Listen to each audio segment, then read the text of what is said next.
Say hi to Lucy. Hello. Hi, Lucy.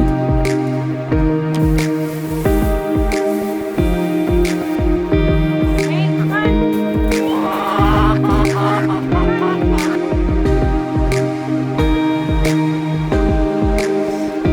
I don't know. They laid him in the duck house. Where are the chickens?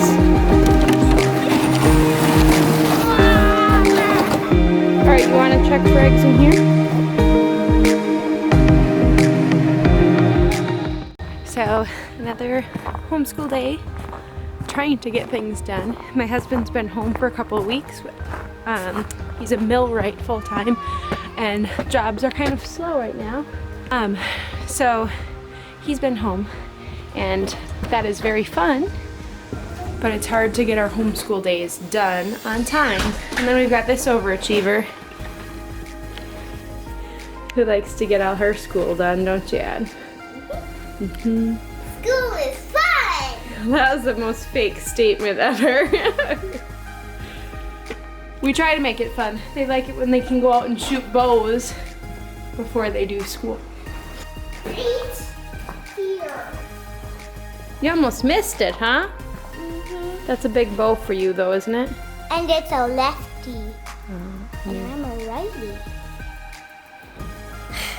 Right on the target, okay? Yeah. So once we get our schoolwork done here this afternoon, we are going to try to make the world's prettiest popcorn using our glass gem corn that we grew for the first time this summer. We got our seeds from M.I. Gardener. We started with just, I think it's 25 seeds per pack with those, or around there. I think they had some extra seeds in there. But we got quite a bit of seeds. So we're gonna give it a whirl and see if we can get it to pop like popcorn should pop.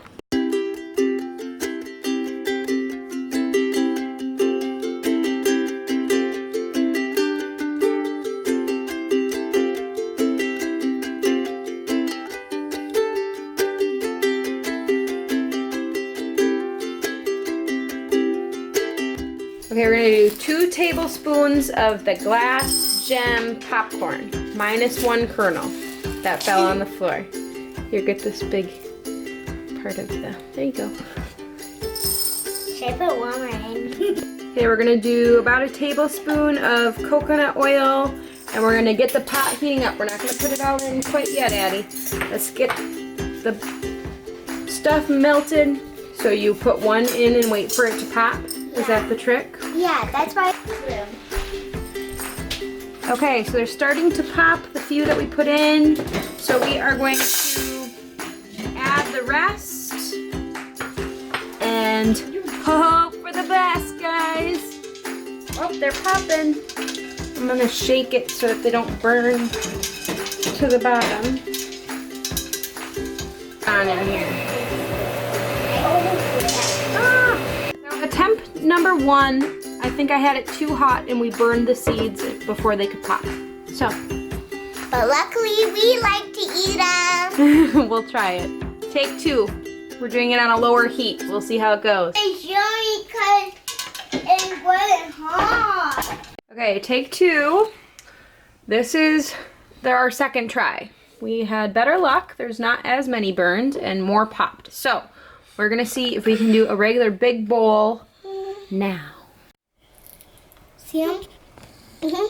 I didn't. You did. Okay, take number 3. We're getting closer. So much closer. Okay, so try number 3. Still not a complete success, but we're doing okay. So hopefully we will find someone that knows the right ratio for popping and the right temperature to pop this popcorn at. But my kids love popcorn seeds, and apparently they don't mind burned popcorn. So I guess that's a mom win. How'd we do? Is it good? Grayson? Awesome. You get to be the ultimate vote. Did you even taste it yet? Yeah. Is it better than store popcorn? Yeah. Kind of. Not as good as the movie theater though. Yeah. They just do something right. No. So, after popping, I know now that I need to be very selective with the seeds that I pick this year to plant to continue getting more seed. We did not do a great job of like weeding around this corn, and so I think it was stressed when it was small. So I definitely want to continue collecting the larger seeds and not the smaller. I think it'll just make better popcorn because it is smaller than your average popcorn kernel. The other thing I noticed is there's some YouTube photos and things that I've seen with this popcorn claiming that it would show you the colors of the kernels. Let's see if we can get that to focus. After it was popped, and I have not found that to be true. Maybe I'm cooking mine too hot, but also maybe Instagram's full of lies and photo editing. I don't know. So otherwise, it just kind of has been turning a brown. And you don't keep all the beautiful colors that you see in here, but it is still just beautiful. The other thing we want to try to do with it is jewelry. My daughter loves that kind of stuff. So I think some of the kernels that maybe are damaged or smaller, that's what we'll do. So with 25 seeds from MI Gardener, we have this brown paper bag full, plus we still have plenty of ears. My hands were too sore to continue to get them all off. So what is your favorite glass gem corn? Do you like the ones with the soft pinks? I really love these dark colors. They are just beautiful to me. There's just so many different colors. So we'll see what we can make in a couple of years while we save seeds. And hopefully it'll just keep getting a better quality. Thank you guys for joining me while we tried to make the most beautiful popcorn today. Click subscribe if you like watching what we have going on our crazy little homestead. We're just getting started with YouTube, and so it really helps out the more people that we can share this with. I'm really sorry that Instagram lied to us and that it wasn't actually the most beautiful popcorn. It was actually kind of ugly, but it was from our garden, and so we are still going strong on the 3 Rivers Homestead Pantry and Freezer Challenge to use up all the food that we have in our freezer and pantry and to test our own food security. So we'll see you next time.